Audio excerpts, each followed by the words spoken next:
Hello दोस्तों, कैसे हो। आज हम पढ़ेंगे पुष्यभूति वंश।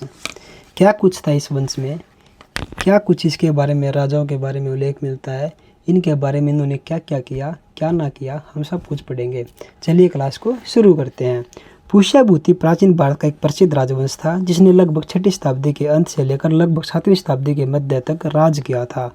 बाणभट्ट के अनुसार इस वंश के जो संस्थापक थे पुष्यभूति ही थे और यह श्रीकंठ जनपद का राजा था और इसकी जो राजधानी थी वह थानेसर थी। यहाँ से 2 क्वेश्चन आ सकते हैं। श्रीकंठ जनपद का राजा था, ठीक है। कौन था संस्थापक? पुष्यभूति था। और राजधानी क्या थी इनकी? थानेसर थी। नरवर्धन, राज्यवर्धन प्रथम और आदित्यवर्धन और प्रभाकर वर्धन, राज्यवर्धन द्वितीय, हर्षवर्धन और पुष्यभूति वंश के 6 शासक थे। कितने शासक थे? 6 शासक थे। पुष्यभूति वंश का दूसरा नाम क्या था? वर्धन वंश था। पुष्यभूति वंश का संस्थापक कौन था? पुष्यभूति था। थानेश्वर के शिव मंदिर का निर्माण किसने करवाया था? पुष्यभूति ने करवाया था।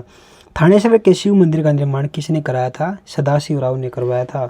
और थानेश्वर का पुराना नाम क्या है? स्थानेश्वर है। इसके अलावा देखो,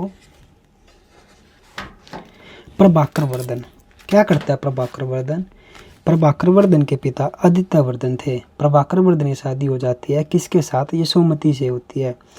यशोमती से उसकी शादी हो जाती है और यशोमती के 2 पुत्र थे, राज्यवर्धन और हर्षवर्धन। ठीक है, कैमरा सेट नहीं हो रहा थोड़ा।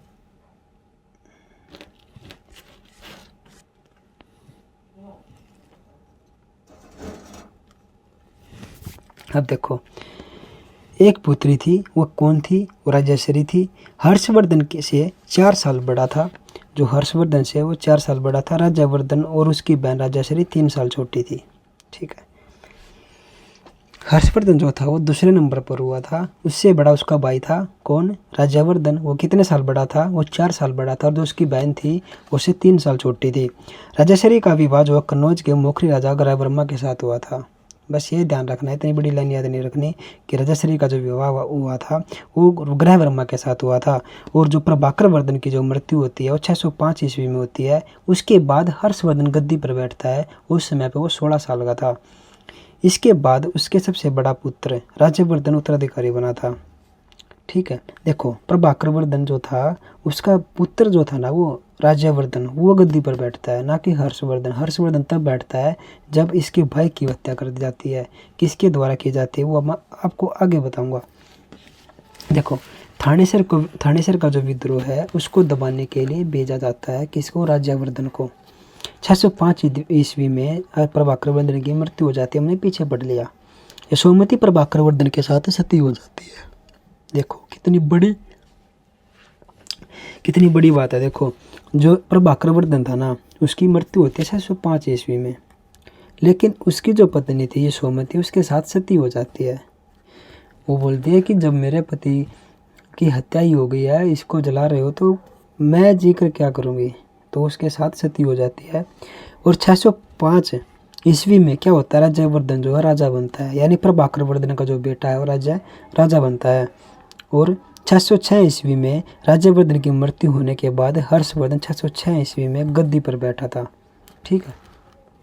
राजश्री का जो विवाह हुआ था वो ग्रहवर्मा के साथ हुआ था। और ग्रहवर्मा की जो हत्या किसने की थी, ये क्वेश्चन यहाँ से इम्पोर्टेंट है। तो मालवा के शासक देवगुप्त ने उसकी हत्या कर दी थी। ठीक है। और राज्यवर्धन मालवा के शासक की हत्या कर देता है। और देवगुप्त का जो दोस्त था वो शशांक था। बोधि वृक्ष को कटवाने का जो काम किया था वो किसने किया था? वो शशांक ने किया था। शशांक ने धोखे से क्या किया? राज्यवर्धन को घर बुलाकर 606 ईस्वी में उसकी मृत्यु कर दी, यानी उसकी हत्या कर दी। एक नोट लिख रखा है, राजा राम मोहन राय ने लॉर्ड विलियम बेंटिक ने सती प्रथा को बंद कर दिया। यानी अगर किसी लड़के का पति मर जाएगा तो उसके साथ सती नहीं होगी। यह जो सती प्रथा थी ये बंद कर दी गई। किसके द्वारा? राजा राम मोहन राय और लॉर्ड विलियम बेंटिक के द्वारा इसको 1829 में बंद कर दिया गया। आगे देखो, राजा हर्षवर्धन राजा बनता है अपने भाई की मृत्यु के बाद 590 ईस्वी में। और 606 ईस्वी में हर्षवर्धन, इसका जो जन्म हुआ था ना वो 590 ईस्वी में हुआ था। अब आप देख सकते हो 606 ईस्वी में राजा बना था, उसमें पर इसकी जो उम्र थी वो क्या थी, वो थी 16 वर्ष। हर्षवर्धन ने राजा बनते ही शशांक को हरा दिया था। सबसे पहले इसने यही किया जिसकी मतलब जिसकी इसके भाई की जो हत्या का कारण था उसको ही निपटाया इसने। सबसे पहले शशांक को मार दिया। राजा हर्षवर्धन की राजधानी क्या थी, थानेसर थी। दूसरी राजधानी क्या थी, कन्नौज थी। 629 ईस्वी में हर्षवर्धन के दरबार में चीनी यात्री आया था। वो कौन था, वो था ह्वेनसोंग। अब क्वेश्चन यह आ सकता है कि ह्वेनसोंग किसके टाइम काल में आया था, किसके शासन काल में आया था, तो हर्षवर्धन के शासन काल में आया था। इसके दरबार में आया तो समझ जाना इसके शासन काल में आया। ठीक है, सो सिंपल। ह्वेनसांग की जो पुस्तक है वो सी युग की पुस्तक है। ह्वेनसांग को यात्रियों का राजकुमार कहा जाता था। किसका राजकुमार, यात्रियों का राजकुमार। ह्वेनसांग हरियाणा में 634 ईस्वी में आया था और 644 ईस्वी तक हरियाणा में रहा था। आपने इसका टाइम काल याद रखना पड़ेगा, यानी 634 ईस्वी से लेकर 644 ईस्वी तक वो कहाँ पर रहा था, वो हरियाणा में रहा था। आगे है दरबारी कवि कौन था, बाणभट्ट था। और बाणभट्ट की जो रचना थी वो हर्षचरित्र कादम्बरी थी। हर्षचरित्र में प्रभाकर वर्धन की मृत्यु, यशोमती के सती होने के साक्ष्य भी हमें मिलते हैं। हर्षवर्धन एक अच्छे रचनाकार थे। क्या थे, अच्छे रचनाकार थे। इन्होंने अपनी अनेकों रचनाएं लिखी हैं। वो कौन कौन सी रचनाएं, वो देखो। नागानंद, प्रियदर्शिका, रत्नावली, इसकी ये रचनाएं जो ये अपने लिखता रहता था। और कुंभ के मेले की शुरुआत जो है महाराजा हर्षवर्धन ने की थी। महाराजा हर्षवर्धन के समय में जो हूण जाति थी वो भारत पर आक्रमण करती थी। अब यह क्वेश्चन आ सकता है कि हूण जो जाति थी वो किसके शासनकाल में भारत पर आक्रमण करती थी, तो हर्षवर्धन शासनकाल में क्या करती थी, आक्रमण करती थी। अपने ध्यान रखना है। 634 से 635 ईस्वी में हर्षवर्धन और पुलकेशिन द्वितीय का युद्ध नर्मदा नदी किनारे हुआ था, जिसमें हर्षवर्धन की हार होती है। और इस युद्ध की जो जानकारी है वो ऐहोल अभिलेख से मिलती है। और पुलकेशिन द्वितीय क्या था, चालुक्य वंश का था। ये बात भी हमें वही से पता चलती है। महाराजा हर्षवर्धन की मृत्यु कब होती है, 647 ईस्वी में उसकी मृत्यु हो जाती है।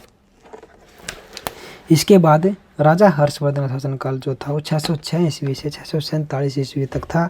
महाराजा हर्षवर्धन के बाद भारत गुर्जर प्रतिहार वंश के शासन, मतलब इसके बाद कौन सा शासन आया था वो देखना है। तो इसके बाद हर्षवर्धन की मृत्यु बाद गुर्जर प्रतिहार वंश सामने आया।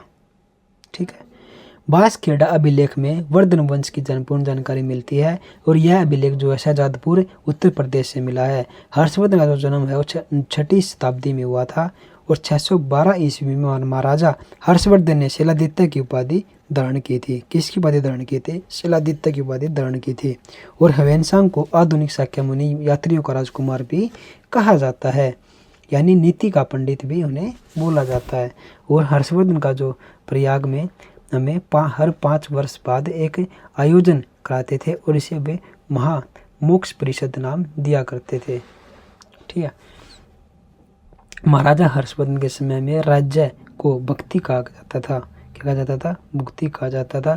और विषय के प्रमुख को विषयपति कहते थे। शशांक शैव धर्म को मानता था। देखो शशांक को किसने मारा था, तो हर्षवर्धन ने मारा था। क्यों मारा था, क्योंकि इसने इसके भाई की हत्या करती थी। अब क्वेश्चन यह आ सकता है कि शशांक जो था वो किस धर्म को मानता था, तो वो शैव धर्म को मानता था। शशांक बंगाल का शासक था और गौड़ वंश से संबंधित था। ग्रैवर्मन मौखरी वंश का राजा था। ये ग्रैवर्मन कौन था, आपने पीछे पढ़ा होगा, तो बताओ कमेंट सेक्शन में कौन था ग्रैवर्मन। आगे है नरवर्धन के नोट में लिख रखा है, नरवर्धन ने वज्रणी से विवाह किया था और राजावर्धन प्रथम ने अप्सरा से विवाह किया था। आदित्यवर्धन ने महाशय मुफ्ता से विवाह किया था और प्रभाकर वर्धन ने यशोमती से विवाह किया था। यहाँ से क्वेश्चन उठ सकता है किसने किसके साथ विवाह किया था।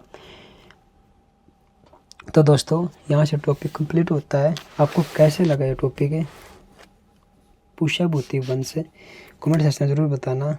टॉपिक से बहुत सारे क्वेश्चन उठते हैं, हर्षवर्धन से, प्रभाकर वर्धन से और राजश्री से। आपने इन तीनों को ध्यान में रखना है। बस इस वीडियो में इतना ही।